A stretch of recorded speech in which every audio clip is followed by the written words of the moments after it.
पद को संभालो। और इस प्रकार भगवान ने देवराज इंद्र का मान मर्दन किया। बोलिए बाल कृष्ण लाल की। अब दशमी का दिन था, दशमी का दिन बीतता है, एकादशी आ जाती है। एकादशी के दिन नंद बाबा सुबह ही उठकर स्नान ध्यान करके व्रत धारण कर लेते हैं और रात्रि में ही, मध्य रात्रि में ही द्वादशी का प्रातः काल समझकर यमुना जी में जाकर स्नान करने लगते हैं। लेकिन रहती तो मध्य रात्रि है, तो अब मध्य रात्रि में जो वरुण लोक के द्वारपाल रहते हैं वह जल में भ्रमण कर रहे होते हैं, क्योंकि देवता उस समय आराम कर रहे होते हैं। रात्रि में किसी नदी जो बहता हुआ जल है उसमें स्नान नहीं करना चाहिए, नदी सरोवर आदि में। तो नंद बाबा मध्य रात्रि में ही सरोवर में स्नान करने चले जाते हैं और वरुण लोक के जो उनके रहते हैं सेना, वह उन्हें पकड़कर अपने लोक ले जाते हैं। एक गोप गया हुआ था नंद बाबा के साथ, वह ये सब दृश्य देखता है तो दौड़ करके वापस जाता है और कन्हैया से सारी बात कह सुनाता है कि अरे कन्हैया, तेरे पिताजी गए थे यमुना जी में स्नान करने और डूब गए। भगवान जब यह सुनते हैं तो दौड़े दौड़े चले जाते हैं और सीधे आकर यमुना जी में मारते हैं छलांग और निकलते हैं वरुण लोक में। अब वरुण जी आश्चर्यचकित हो जाते हैं भगवान को देखकर, स्तुति करने लगते हैं। भगवान कहते हैं, हमारे पिता को पकड़ के लाए हो, बंदी बना के रखे हो और हमारी स्तुति गा रहे हो। वरुण जी महाराज पूछते हैं आश्चर्यचकित होकर कि आपके पिता? आपके पिता कौन है महाराज? तो भगवान कन्हैया कहते हैं कि ये नंद बाबा ही हमारे पिता हैं। तो अपने इस भूल की वह क्षमा मांगने लगते हैं और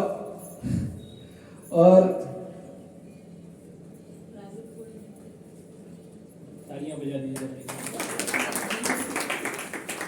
बोलिए बाल कृष्ण लाल की जय।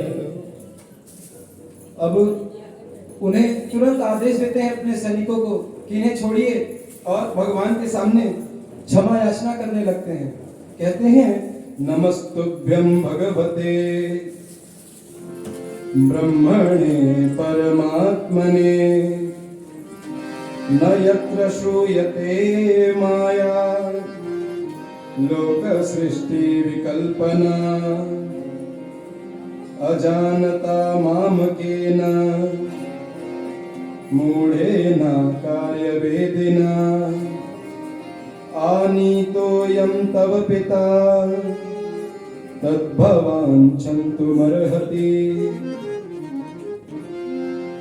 देखिए, किसी अगर अधिकारी के निचले अधिकारी भी गलती करें तो क्षमा बड़े अधिकारी को मांगना पड़ता है, क्योंकि गलती उसी की मानी जाती है।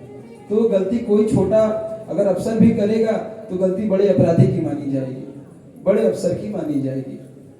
तो वरुण महाराज भगवान से क्षमा याचना कर रहे हैं कि महाराज, मुझसे अनजाने में मैं आपके पिता को उठा लाया, मुझे बिल्कुल भी इस बात का भान नहीं था कि यह आपके पिता हैं, इन्हें क्षमा करें।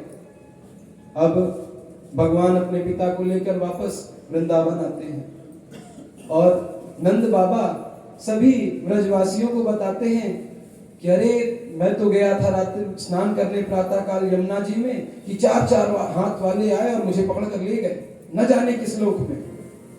पर जैसे ही हमारे कन्हैया वहां पहुंचे, सभी देवता जो वहां थे उपस्थित सभी हाथ जोड़ के स्तुति करने लगे। अब तो ब्रजवासी फिर कहने लगे कि ये भगवान ही हैं। कन्हैया से कहते हैं, अरे कन्हैया, तू अगर भगवान है तो बताता क्यों नहीं है? हमें कोई आपत्ति थोड़ी है तुझसे, तू भगवान है तो बना रहे। हम तो बस इतना चाहते हैं कि अगर तू भगवान है तो हमें एक बार वैकुंठ लोक का दर्शन करवा दे। भगवान कहते हैं कि अरे ब्रजवासियों, तुम लोग बार बार मुझे भगवान बनाने पे क्यों लगे रहते हो? मैं कोई भगवान नहीं हूं। और रही बात वैकुंठ लोक के दर्शन करने की, तो आओ चलो, मैं तुम्हें वैकुंठ लोक का दर्शन कराता हूं। अब सभी ब्रजवासियों को लेकर भगवान चले जाते हैं ब्रह्मकुंड पर और कहते हैं ब्रजवासियों से कि ब्रजवासियों लगाओ छलांग इस कुंड में, लगाओगे ब्रह्मकुंड में छलांग और निकलोगे बैकुंठ लोक में। ब्रजवासी कहते हैं कि कन्हैया हम साची साची बता रहे, कूद जाएंगे, मजाक नहीं कर रहे हैं। भगवान कहते हैं मैं कहां रोक रहा हूं, लगाओ छलांग। अब देखिए ब्रजवासी भगवान कन्हैया की बातों पर बड़ा पूर्ण विश्वास रखते थे। भगवान कन्हैया ने कह दिया, वे सब कूद गए भगवान का नाम लेकर। बोलिए बाल कृष्ण लाल की। अब सीधे सब कूदते हैं ब्रह्मकुंड में और निकलते हैं बैकुंठ लोक में। और सारे के सारे ब्रजवासी हैरान परेशान कि क्या दिव्य लोक है यह। बैकुंठ लोक को देखकर आश्चर्यचकित हो रहे होते हैं और देखते क्या है वहां सामने कि बड़े बड़े दाढ़ी वाले देवता भी लाइन लगा के खड़े हुए हैं और भगवान श्री कृष्ण वहां पर शेष शैया पे सोए हुए हैं। अब ब्रजवासी कहते हैं हमारा कन्हैया तो बड़ा नटखट है। जब वृंदावन में भी था तो जमुना जी में कूदकर कालिया नाग के ऊपर नृत्य कर रहा था, यहां भी आया तो शेष नाग के ऊपर जाके सो गया।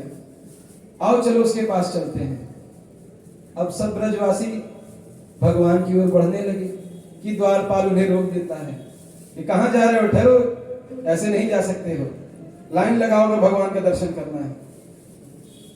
ब्रजवासी कहते हैं लगता है ये हमसे नाराज है क्योंकि हमने राम राम नहीं करी, तो पहले राम राम करो सभी लोग। अब सारे ब्रजवासी एक स्वर में कहते हैं राम राम महाराज। तो द्वारपाल कहते हैं चुप हो जाओ, मौन रखो। तो ब्रजवासी सोचते हैं कि लगता है यहाँ की भाषा अलग है, हर जगह की भाषा अलग होती है ना। विदेश में जाए तो लोग सुबह प्रातः काल में शुभ प्रभात नहीं कहते हैं, वहां समझ नहीं पाएंगे लोग। तो वो लोग भी सोचते हैं लग रहा है यहाँ कुछ और कहते होंगे, राम राम नहीं कहते होंगे, यहाँ राधे राधे कहते होंगे। तो राधे राधे महाराज। अब तो डांट के उनको एक लाइन में खड़ा कर देते हैं सबकी, चुपचाप इस लाइन में खड़े हो जाओ, कोई एक आवाज नहीं निकालेगा। अब तो ब्रजवासी भोले भाले सीधे साधे खड़े हो जाते हैं एक लाइन से और मन ही मन सोचने लगते हैं कि हे कन्हैया, अगर तू हमें सुन रहा हो, हमारी वाणी को सुन रहा हो, तो हमें यह वैकुंठ लोक नहीं अच्छा लग रहा है, हमें वापस तू वृंदावन में बुला ले। और ऐसा सोचते ही सभी ब्रजवासी वापस ब्रह्मकुंड से निकल जाते हैं और देखते हैं भगवान कन्हैया एक जगह पे बैठकर बांसुरी बजा रहे हैं। सभी ब्रजवासी दौड़े दौड़े आते हैं, कन्हैया जी को गले से लगा लेते हैं और भगवान कहते हैं क्यों ब्रजवासियों, कैसा लगा बैकुंठ लोक? ब्रजवासी कहते हैं बैकुंठ लोक का तो क्या ही कहना, वहां तो चार चार हाथ वाले, चार चार मुंह वाले, लंबी लंबी दाढ़ी वाले तेरी स्तुति गाते हैं, तेरे तो ठाठ ही अलग है वहां। तो कन्हैया कहते हैं तो कैसा लगा, आनंद आया? अब तो ब्रजवासी एक दूसरे का मुख देखने लगते हैं आनंद के नाम पर कि कन्हैया साची साची बताएं, तो बिल्कुल आनंद नहीं आया। भगवान कहते हैं क्यों? कहते हैं जहां पर राम राम करने के लिए मौन का सहारा लेना हो, जहां पर तुझसे मिलने के लिए लाइन लगाना हो, ऐसे वैकुंठ लोक को तो हम तिरस्कार करते हैं। इससे अच्छा तो हमारा यह वृंदावन है जहां हम जब चाहे तेरे साथ खेल लेते हैं, जब चाहते हैं तेरे साथ गौ चरण करने चले जाते हैं और जब चाहते हैं तुझे हाथी घोड़ा बना के तेरे ऊपर सवारी कर लेते हैं। तो ये वृंदावन तेरे वैकुंठ से लाख गुना अच्छा है। इस प्रकार ब्रजवासियों को भगवान ने वैकुंठ लोक का दर्शन कराया। बोलिए बाल कृष्ण लाल की जय, वृंदावन बिहारी लाल की जय। आइए कुछ क्षण भगवान नाम संकीर्तन का आश्रय लेते हैं, फिर पुनः प्रसंग की ओर चलते हैं।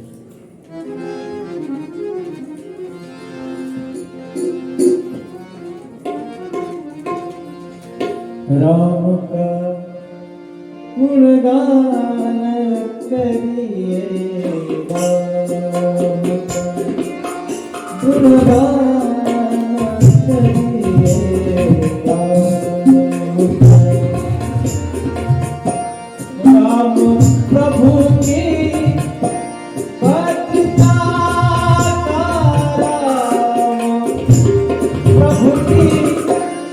भद्रता का सभ्यता का ध्यान धरिए, ध्यान धरिए, राम का गुणगान करिए, राम का।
राम गुण सुमिरा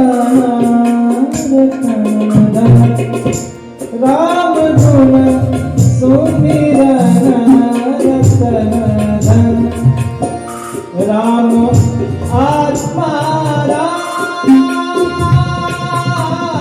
राम आत्मा राम आत्मा राम का सम्मान करिए, ध्यान धरिए, राम का गुणगान करिए, राम का।